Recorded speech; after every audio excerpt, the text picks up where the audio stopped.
Have you ever wondered if one book could completely change your financial future?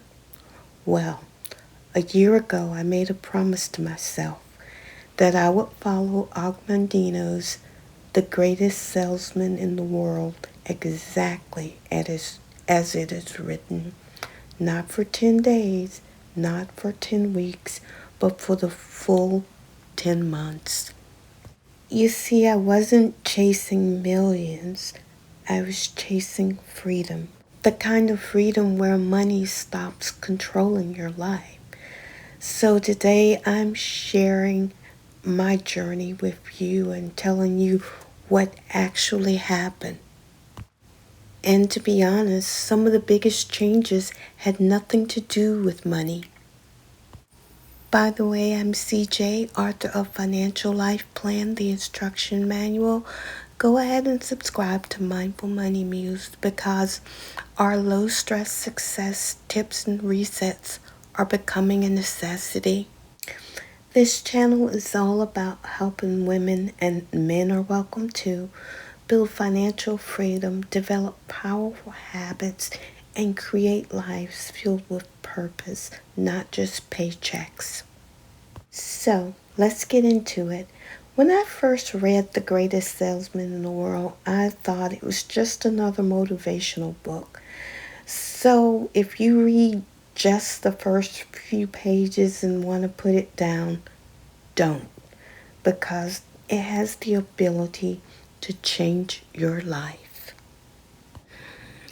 And the thing is, if you're a writer like myself, you probably will want to put it down because the beginning and the end aren't that great. It's kind of like faux, mysterious, mystical stuff that really doesn't work. But when you get into the scrolls themselves, it's amazing.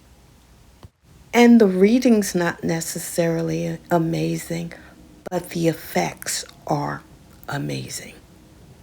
So even though I wanted to quit, I just plowed ahead and it became a daily practice that challenged some of my beliefs about success, discipline, and wealth. Here's what happened when I tried Og Mandino's 10 Scrolls for 10 months.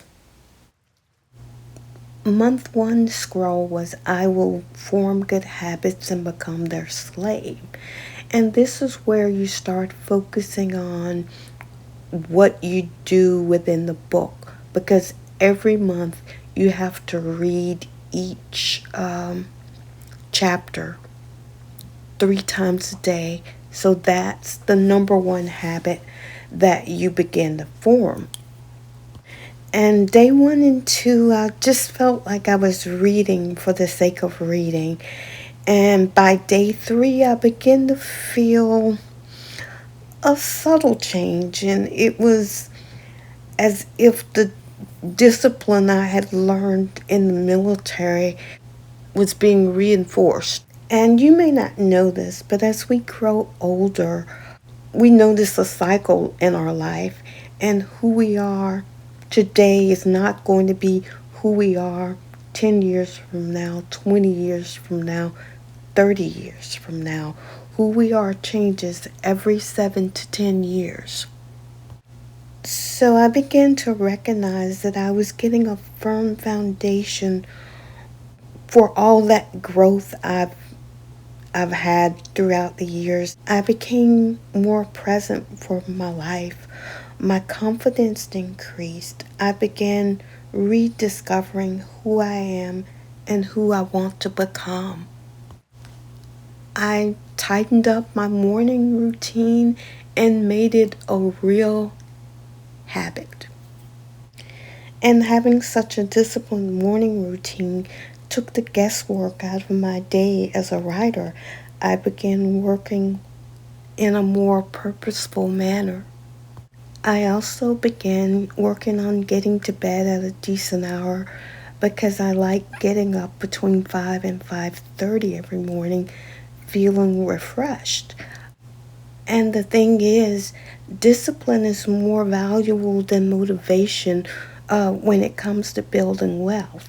So instead of motivation, I began building discipline.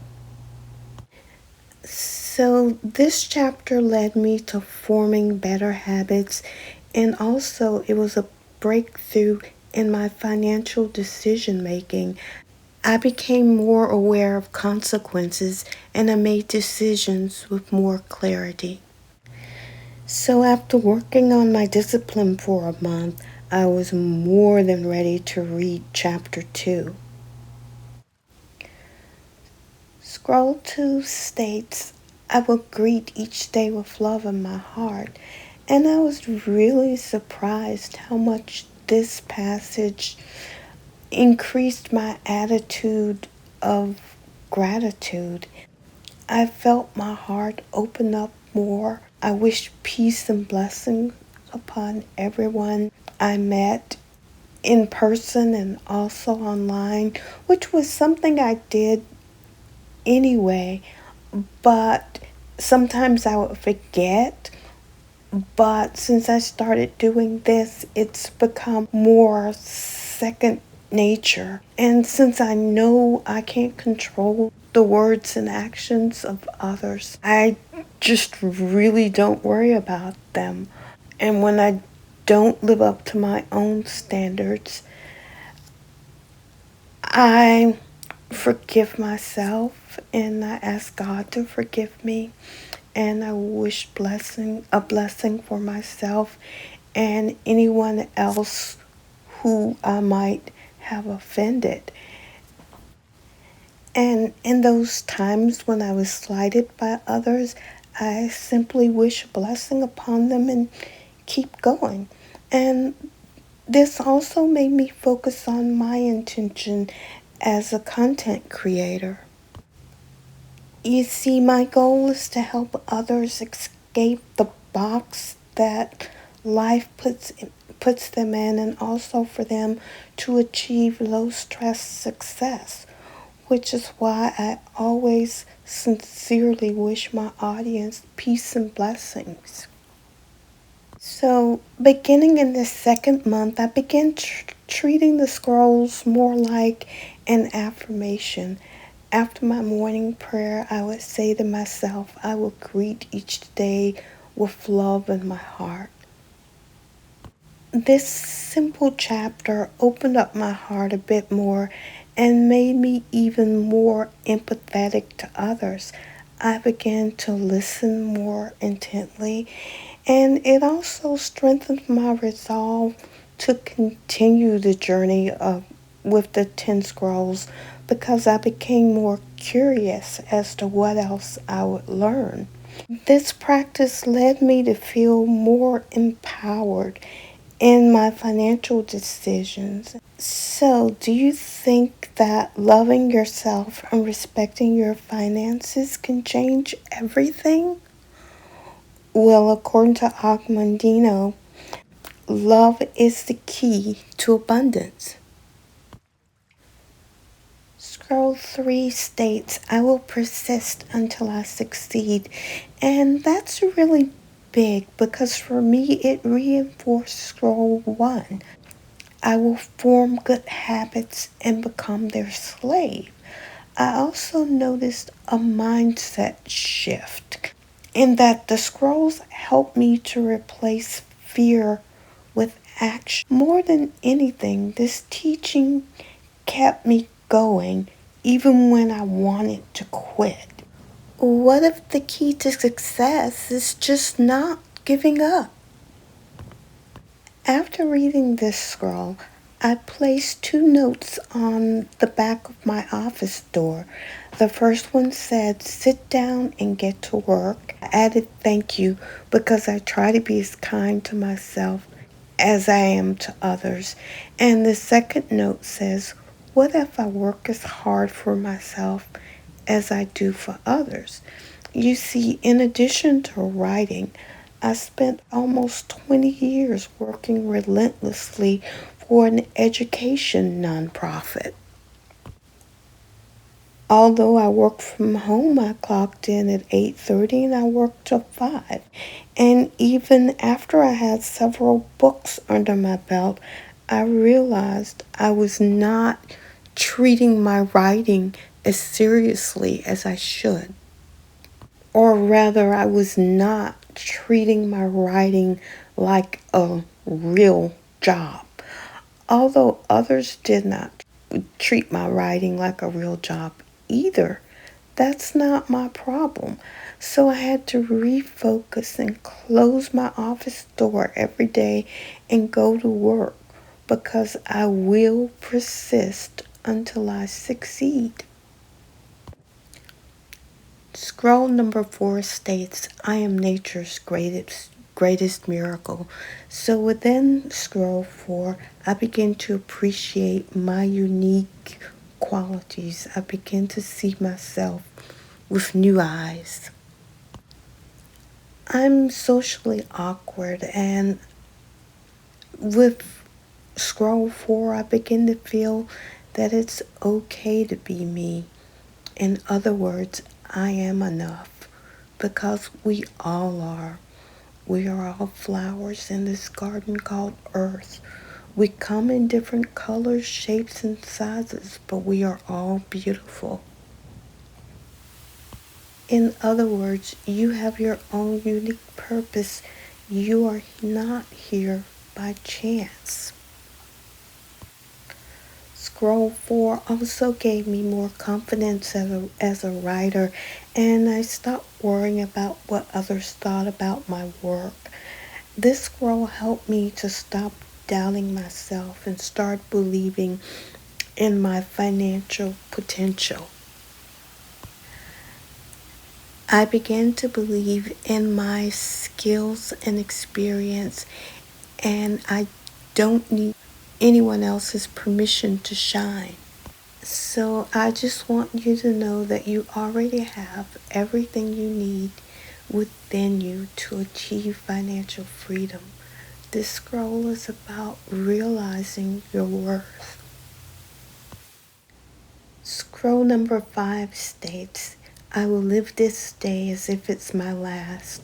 So imagine if today was your last day, would you be proud of how you handled your life and your finances? Did you know that financial freedom is one of the keys to having a more fulfilling life? This scroll motivated me to take swift, decisive action in my personal and financial life. This scroll reminded me to finish what I start because our time is limited. It made me ask myself what kind of person I am and what I want my legacy to be. I can feel the foundation of who I am and who I am becoming take shape. It's rebuilding myself from ground zero. It made me more forgiving of myself for not being perfect and also forgiving of others because we're all here most of us are all here just doing the best that we can. With each month, I'm becoming more physically and mentally disciplined. This one was more challenging because I kept forgetting to leave yesterday behind. And maybe that's just something that I'm going to have to continue to deal with. I'm learning new things about myself every month, and I'm embracing the transformation. So, Scrolls 1 through 5 was an experience of being fully grounded and present for my life. It reinforced prior discipline. The most surprising thing is it kept me honest so that I will follow through with keeping my word to myself. Even with having finished Scrolls 1 through 5, I was not prepared for the challenges of scrolls 6 through 10. Remember to subscribe to Mindful Money Muse so that you don't miss part 2 of the 10 scrolls. Peace and blessings to you.